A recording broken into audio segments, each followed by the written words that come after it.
So, let's not mind the mess. This is so embarrassing. So today I'm going to be talking about all the books that I read in 2021.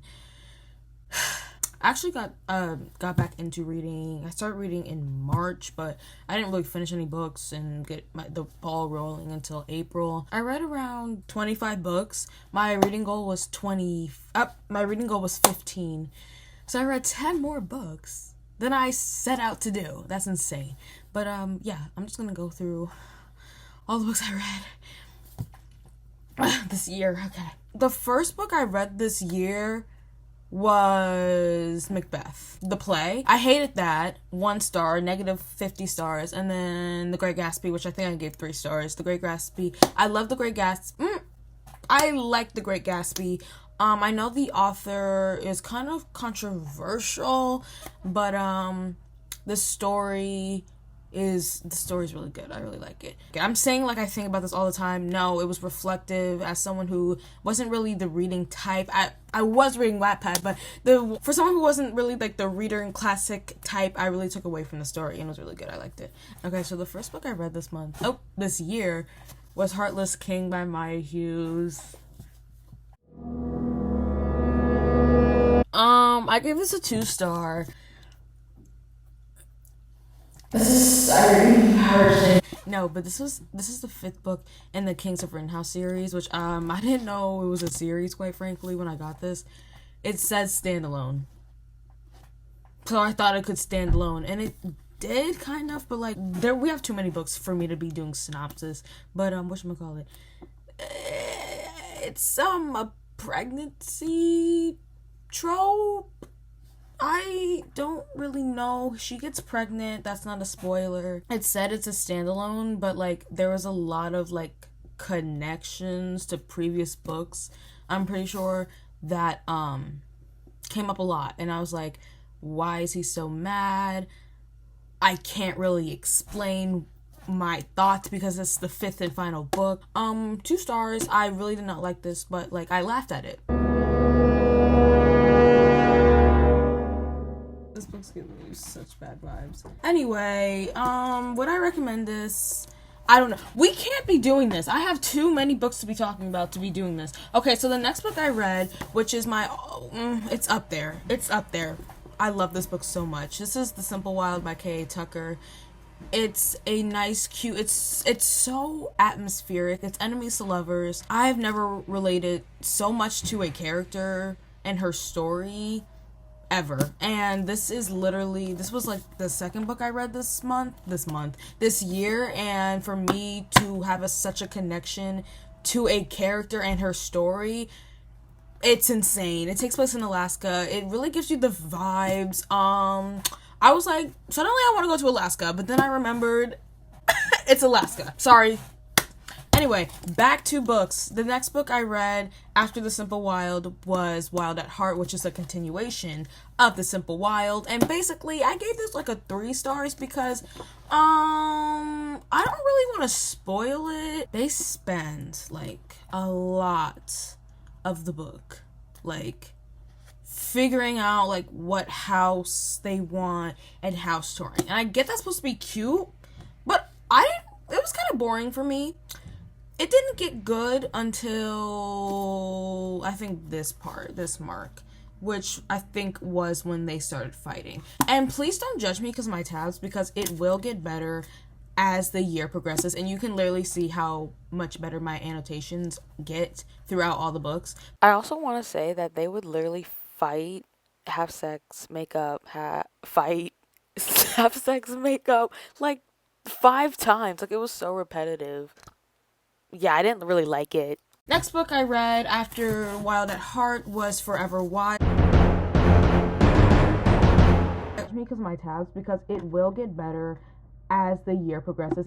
Okay, this one is insanely annotated, and I really don't want to hear it because everyone makes mistakes. Everyone has those days. Forever Wild by K.A. Tucker, which is a novella in the Simple Wild series. 4 stars. I really loved it.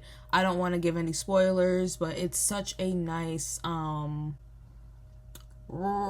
tie-up to their story.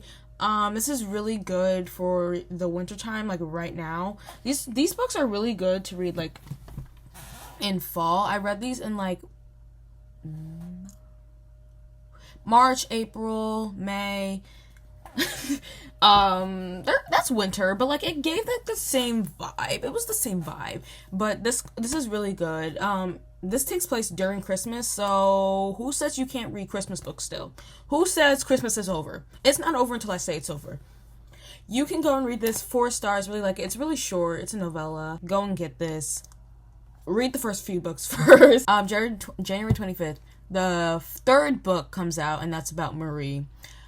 Do I hate her? Yes. I will get the book because something happens in this book that I need to see, I need to read about. And I love the Simple Wild series, so, you know. So, next thing I read was, I just binged the Grishaverse. I'm just going to tell you that now. So, first book I read was Shadow and Bone. I actually watched the show first, and then... Why did I come back on here looking disheveled? I read the TV show. I watched the TV show before I read the book. And then I realized, like, I don't know what I realized. I just watched the show. Loved the show. This was my first fantasy book. As you can see, I liked it, I guess. This is also where I first started, like, annotating with pencil. I'd never done that.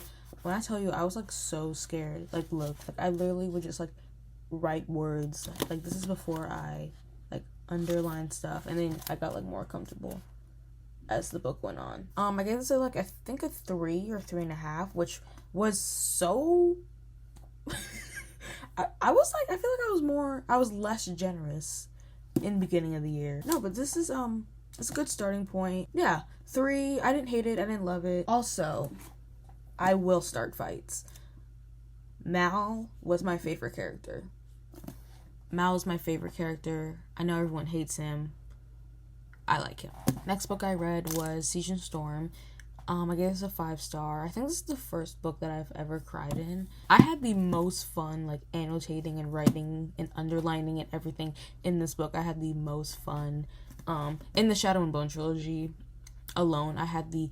And I would say the Grishaverse, but mainly, like, the trilogy, I had the most fun annotating. The Shadow and Bone trilogy, like, just gave us, like, so much drama, so much chaos. Are we kidding? Like, it was giving us, like, some high school drama in this, like, high stakes, like, fantasy scenario. Like, are we serious? Like, Alina and Mal would be fighting, and then, like, Zoya would appear, like, when Mal's out fighting, and then Alina would come out and be mad, and then, like, Mal would chase after her. Like, this is giving what it's supposed to give. I love the high school drama. I love the drama. I love the chaos. I love the mess. It's so good. I don't understand. People really hate on the trilogy. I love the trilogy. And I love the trilogy more than I like the Six of Crows duology. I just started a war. I just started the Rafkin Civil War. Rafkin Civil War 2. 4. But I'm pretty sure I'm gonna... Why did you just assault me? Like, I was literally about to tell you that I was gonna give you 5 stars, but now you want to hit me in the face. I gave this a 4 stars originally, but, like, the more I think about it, 5. Like, the ending, I was sobbing. This is also, like, a new method that I started doing, where, like, I annotate. I don't color code. I just color code to... Why did it just get so weird and quiet? I color code to, like, what the book cover is. So, as you can see, I did, like, pinks, reds. Siege and Storm, I did, like, greens and blues. Yeah, so then I, like, write on the tab, like, what it is. So, like, if it's, like, a cute romantic moment, I put a heart. If it's, like, important, I put a star. I can't really go into it because it's, like, the 3rd and final book of a trilogy. So I can't really go into this, but I really like it. Had me crying. It gave me the mess. It's really easy to follow. Like, for someone who originally said that they hated fantasy, and now I love this. Like, I love this. This is one of my favorite... The Grishaverse is one of my favorite all-time favorite series, world in general. I love it. This is really easy to follow along. This is young adult as well. Forgot to say this. Also, the ending was just very, like, bittersweet to me. I'm not gonna go into it, but it was very bittersweet to me, and I was sobbing, spitting, crying, shitting. The next book I read was Six of Crows. I was very excited to read this. Well, first of all, I heard a lot of people saying that the trilogy wasn't going to be good. I loved it. So, but everyone said that this book was good. You can like see me, and I don't like that. Everyone said that I was gonna love they were like only talking to me. Everyone said that me and me only was gonna love this book. But no, everyone said that this book is great, it's amazing, it changed lives. I went to this book ready for my life to be changed. It wasn't. I gave this a 3. I mean, no, I did not. I gave this a 4. Right now, I would probably give this maybe like a 3.5, 3.75.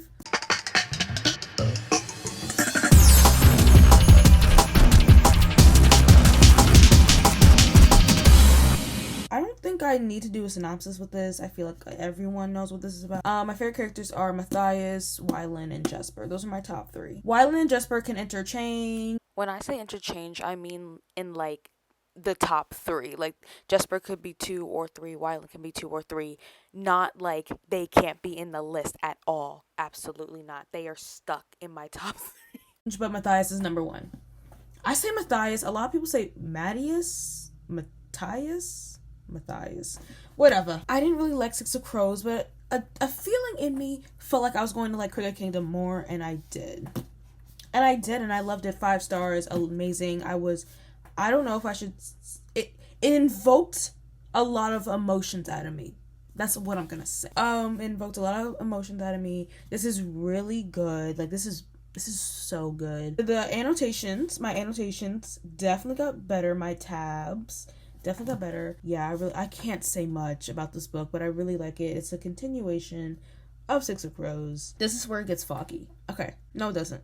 Okay. So after binging almost the entire series, I needed something light. I needed something fuzzy because I had endured so much. As I said, I went through an emotional roller coaster with Cricket Kingdom and just the Grishaverse in general. So I needed something to help me. So I read The Spanish Love Deception. I think I rated it 5 stars. I rated it a 4 and then like a 4.5 and then a 5. Bad.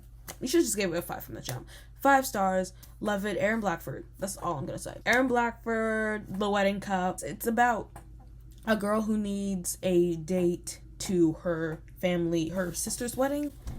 Ooh, in Spain. So, it's a nice summer read. I read it during the summer. I think I read it in July. Yeah, she needs a date. Her coworker that they kind of like they have some tension going on.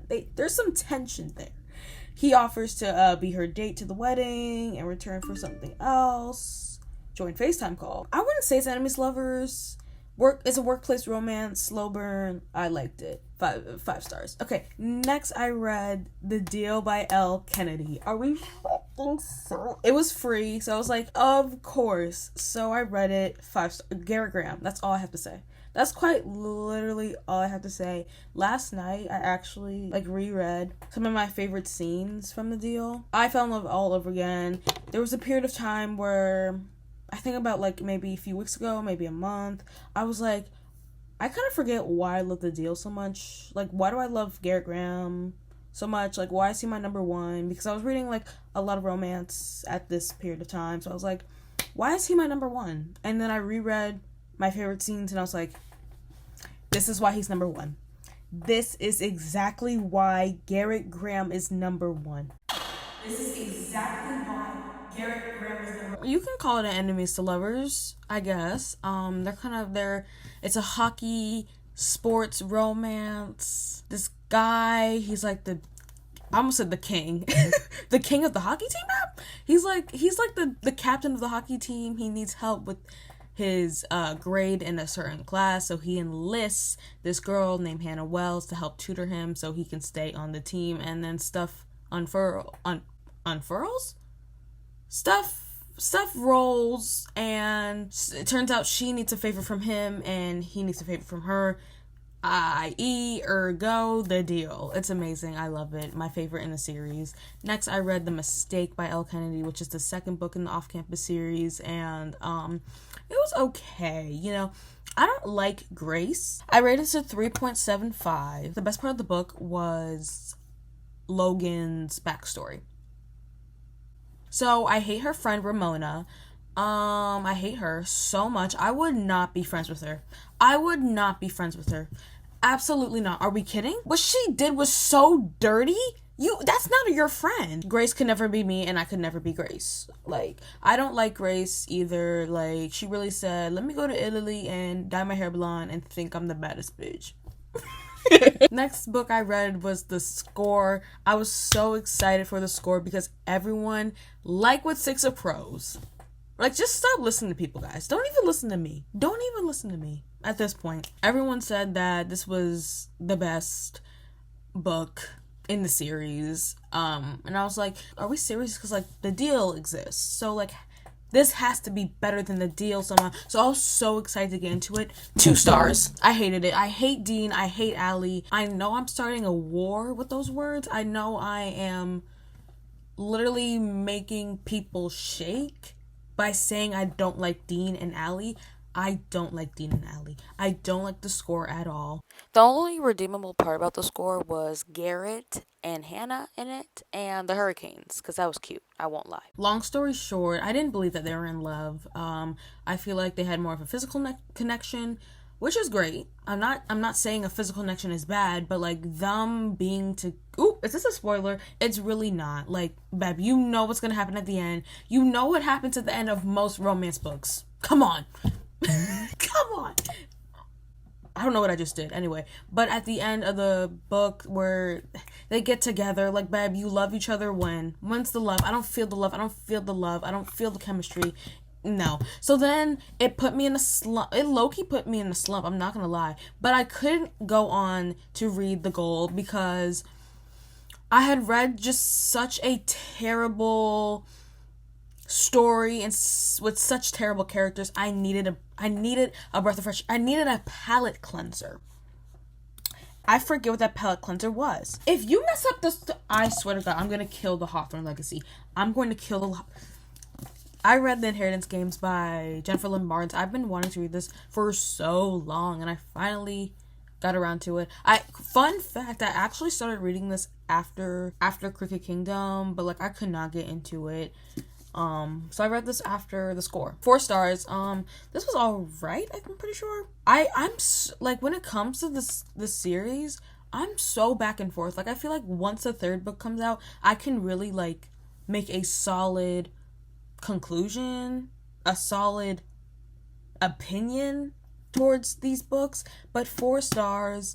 It was a nice introduction. It's like Knives Out, but it's basically about a girl who inherits this billionaire's money, and she has to live in the billionaire's house with his grandsons and his family, and some people don't like that she inherited all this money, and she's trying to figure out why she inherited the money, and then the grandsons are going to help her along the way. And there's love, there's mystery, there's plot twists, there's a lot of stuff. It's really good. It's really fast paced, and the chapters, one thing I love about this book is the chapters are so short. They're literally like 2 to 5 pages. Each chapter is 2 to 5 pages. It's so good. I love it. 5, absolutely not. 4 stars. I only rated a 4 stars and it's not a 5 is because I was expecting more portrayal. Next book I read was the most underrated book, in my opinion, in the series. Are we serious? The Goal. Why isn't The Goal talked about? Why isn't John Tucker talked about? Why isn't John Tucker talked about? Like, I seriously just don't understand, and I can't fathom the fact that people aren't talking about John Tucker and they're talking about dirty ass Dean. Are we serious? Are we serious? John Tucker is literally... He's not even the... He's the maximum, low-key. He's the maximum. He's what you strive for. He's what you need. He's what you want. I don't know what else to say. Like, he really just said, hey, whatever you decide, I'm with you. I stand by your decision. Are we serious? Now, I can understand the argument of being like, well, he just, like, kind of catered to her, whatever she wanted. And what about it? I love John Tucker. Where's my John Tucker, quite frankly? And Sabrina, like, she literally She had a baby. She was in Harvard. She was becoming a lawyer. She did all of that. The end. Why did I cry? Why did I cry? I read some of their scenes again. Some of my favorite scenes. Why was I on the edge of tears? This is sick. It's really not. The next book I read was the Hawthorne Legacy. I gave this a 4 stars, but now that I think about it, I think I'm going to give this maybe like a 3 because like it had earth-shattering plot twist, but then like the plot twist at the end literally slapped me in the face. Like it felt like a slap in the face. One of the plot twists, everything made sense. I was like, okay, like this is like we just have to prove this. Like this all makes sense. Everything that we learned in the first book and this plot twist literally makes sense. It makes sense. This is the answer. This is what it is. And then at the end of the book,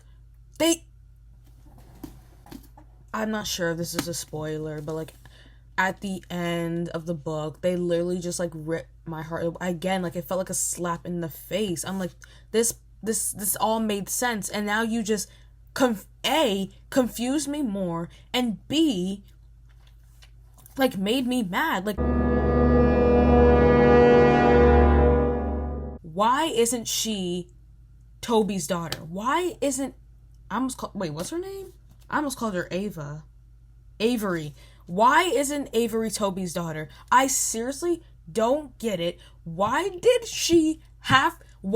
the author have to make Toby get with this random waitress, have this baby Eve, and then like what's that girl's name, Melissa, and that security guard that got fired, their brother and sister trying to team up and like get Toby to like give Eve money?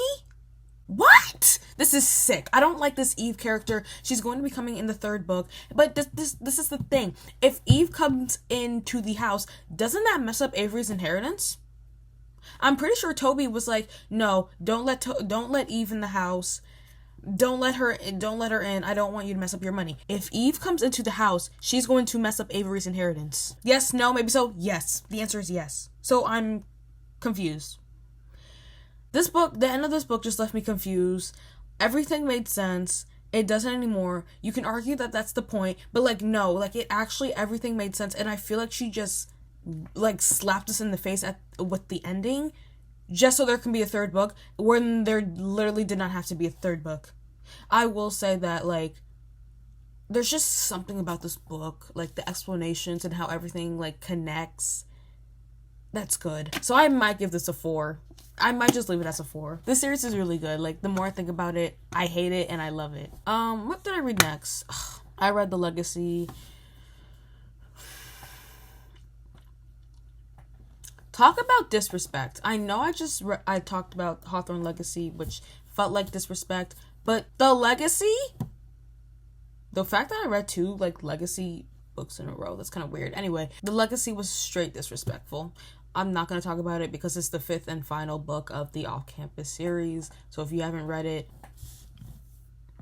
I just want to know why I was disrespected. Like, why was I disrespected? Anyway, I gave that like a 3. After The Legacy, I dove into this book, which was King of Scars, which is the King of Scars duology. I'm not sure when this takes place after 6 of Crows. I'm pretty sure like maybe a year, I think. Yeah, this felt like I was reading this for years. It felt like I was never going to finish this book. I think I gave this a 4 stars. Like after The Legacy, like my rating, like it just got messed up because like I was just so numb after reading books. Like I would just be like, I have no idea what to rate this. I have no idea like how I feel. Sometimes I would be like, what are my feelings for this book? And I'll literally have to like sit there for like a few hours or maybe like a day or two until I got my thoughts down. I'm like, what's going on? Anyway, but I gave this a 4. It was a nice setup into Rule of Wolves. That's literally what this was, a setup to Rule of Wolves. can't really talk about it because it has spoilers from Six of Crows and Shadow and Bone. So, okay, next book I read was All Your Perfects by Colleen Hoover. This is my first Colleen Hoover book. I picked this up. This wasn't even on my TBR. 5 stars. Like, this book low-key changed my life. Like, y'all are talking about Six of Crows changed your life. This changed my life. This just gave me like a whole it really kind of did but didn't. Anyway, but like when I think about this book, like this just makes me like just rethink so many things and like become appreciative of so many things. It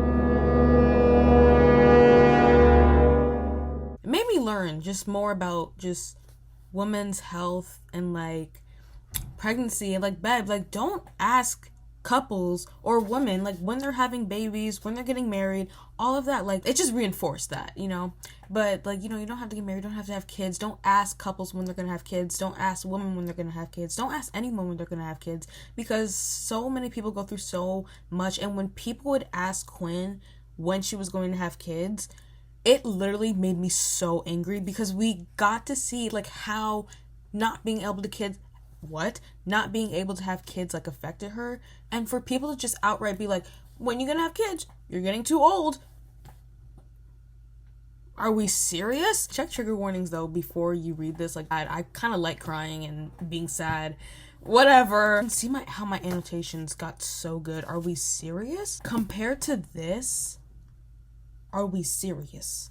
I'm serious. 5 star. Their relationship is so, como se dice, like so real and vulnerable and raw. Like I love this book so much because it showed like a real portrayal of a real couple. Like I did like a little like, I don't want to say rant because that's like has a negative connotation, but like I did like a positive rant, talk after I read the book, and like it's just so raw. And I said in like the rant thing, I was like, I feel like I know these people. I feel like they're real people, and they probably are real people. This is probably a real couple dealing with something like this.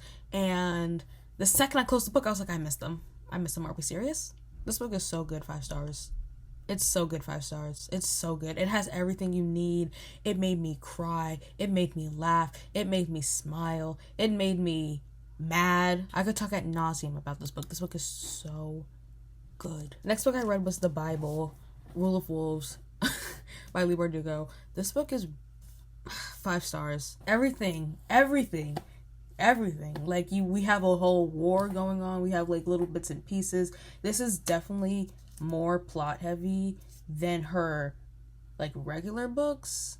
I say regular books. Like Shadow and Bone compared to this is so dense and plot heavy, and there's like a lot of shit going on, which I don't mind. I love when there's chaos. I love when there's a lot going on. I love when there's just so much for me to follow. There's like plot twists. There's like love.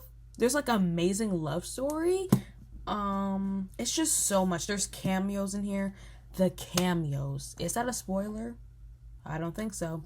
There's so many cameos in here, and it made me jump out of my skin. That's why you have to read the trilogy, the duology, and then this duology in order, please. So this like gives you the feeling that it gave me. So this gives you that satisfaction. So you can be like, oh my god, this is how they're doing now. This is what they're doing now. I annotated it. It's amazing. It's so good. It's so beautiful. I love it. Don't look at that. When I was reading, I realized that like my fingers and like I guess like the natural oils in them was like messing up. This is sick. Next book I read, 5 stars. The Wall of Winnipeg and Me.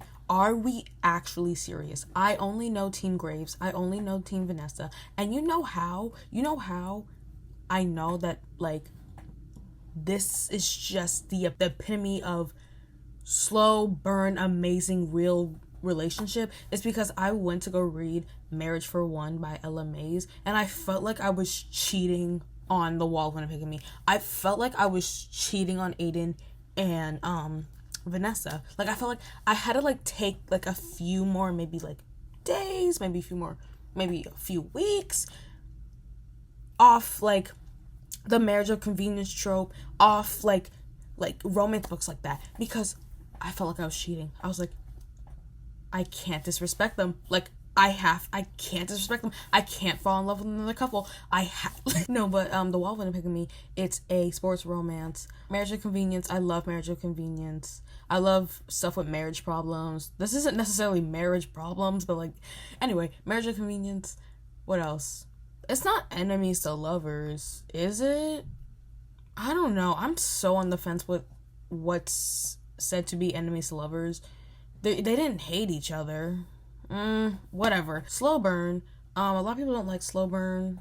I liked it. The Kindle I read was like 428 pages, but like I've seen like the print version and it's so thick. It's like 500 and something. I think 500 to 600 pages. I'm like, where's my extra 100 and 200 pages?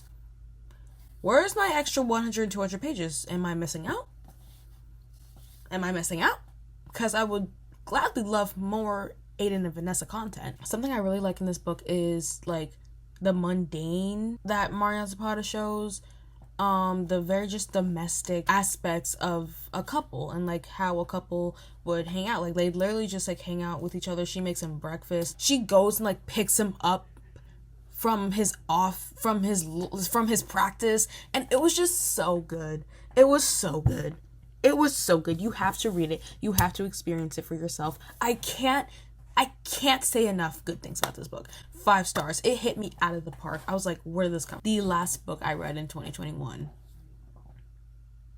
was Spread Joy, a Christmas Eve hot holiday hookup, and I really just don't want to talk about it. I don't even know how I found this book, probably on TikTok, and it was 61 pages, and I read this in one sitting, and it was, I didn't give it a rating because it's about 2 people, kind of like a second chance romance. 2 people come together to do this like food drive kind of thing for Christmas, you know, help people in need, and then they help each other with their needs. Anyway, those are all the books I read in 2021. I would say I had a pretty good reading year for this, like, for me to read like this much, and like, but for me to, you know, start getting back into reading this year, I think I did a pretty good job, especially with balancing school and reading.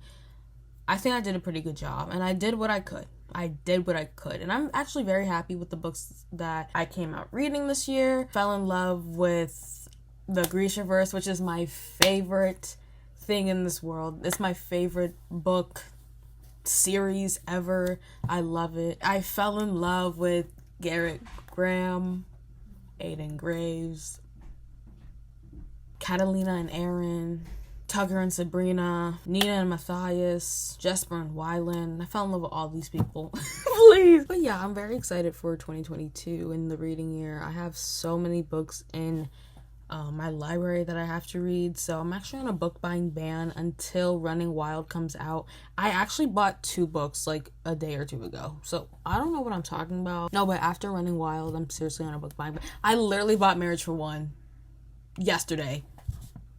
Okay, after Running Wild, I'm on a book buying ban. I hope you enjoyed this video. It's all over the place because my mind's all over the place. Yeah, quite frankly. Anyway, I'm sweating. I'm gonna go take a shower. And I'm going to go watch New Year's Rocking Eve. It's only 8:30. It feels like it's 10. Anyway, I hope you have a really good New Year. It's going to be New Year's by the time this comes out. So I hope you had a really good New Year's Eve, a New Year's Day, and I wish nothing but the best for you in 2022. And I hope you're staying out there being safe, healthy, smart, educated, living the life to the fullest.